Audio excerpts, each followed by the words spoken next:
कोल्हापुरातील किल्ले विशाळगडावरील अतिक्रमण काढायला सुरुवात. 14 अतिक्रमणे जमीनदोस्त होणार. तर साताऱ्यातील अजिंक्यताराच्या पायथ्याजवळील थडगं प्रशासनानं हटवलं. नाशिकच्या मालेगावातील भुईकोट किल्ल्याच्या अतिक्रमणधारकांना दिलासा. अतिक्रमण हटवण्याला हायकोर्टाकडून 17 जूनपर्यंत स्थगिती. वैष्णवीच्या बाळाची हेळसांड करणाऱ्या निलेश चव्हाणला 3 दिवसांची पोलीस कोठडी. वैष्णवी हुंडाबळी प्रकरणातील फरार आरोपी निलेश चव्हाणला अखेर अटक. निलेश चव्हाणला पुण्यातील शिवाजीनगर न्यायालयाकडून 3 दिवसांची पोलीस कोठडी. वैष्णवी हगवणे प्रकरणातील कोणालाही सोडलं जाणार नाही. आरोपींना अतिशय कडक शिक्षा करणार.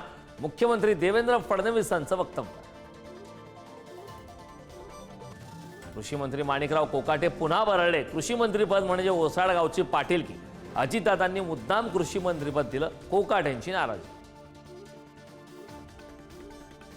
खडसेंनी दिल्लीला जाऊन लोटांगण घातले हे सर्वांना माहिती आहे. गिरीश महाजनांची एकनाथ खडसेंवर सडकून टीका. तर मी तुमच्यासारख्या चोऱ्या माऱ्या केलेल्या नाहीत, महाजनांचाही हल्ला.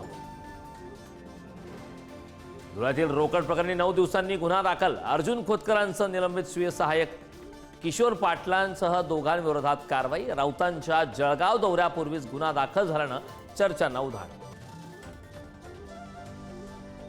छत्रपती संभाजीनगर दरोडा प्रकरण. लड्डाच्या सख्ख्या मित्रांनीच केला घात. बाळासाहेब इंगोलेने मित्रानेच दिली दरोडेखोरांना टीप.